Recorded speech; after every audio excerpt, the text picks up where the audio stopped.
Hi, I'm Kevin Barnaba with Northern Inspections, and I'm going to give you a quick primer on what an inspector looks at in a panel box. I've already removed the cover just to save that time, but normally what we would do is before removing the cover we'd feel if it's warm and see if any of the breakers are obviously getting hot.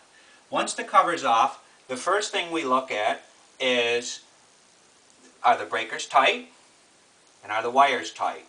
You see I'm actually running my hands along the wire and I'm pushing fairly tightly so that if the wires are loose, they'll move. A lot of inspectors are afraid to do this because they're afraid they're going to get a shock or they're afraid the wire is going to move. I don't worry about either. The next thing we look at is wire size. Is the wire correctly sized for the breaker?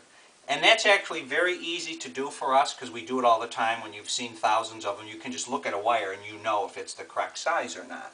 But for someone who didn't know, if you look up here at the sheath, they're white or they're yellow or they're orange.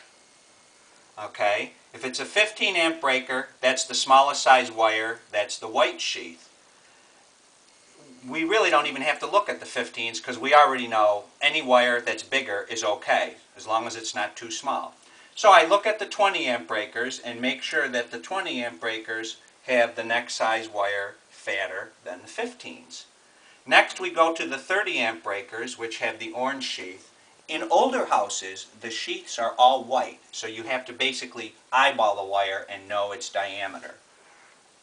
Like I say, from doing this for years, I know that this is the correct diameter for a 30 amp breaker.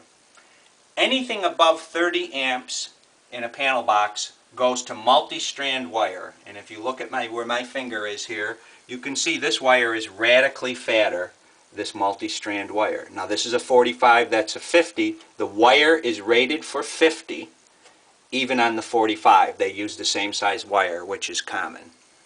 So everything in this panel box is tight, nothing's loose, nothing's undersized. The little test breakers trip like they're supposed to. So this panel box is fine. I'm Kevin Barnaba, Northern Inspections.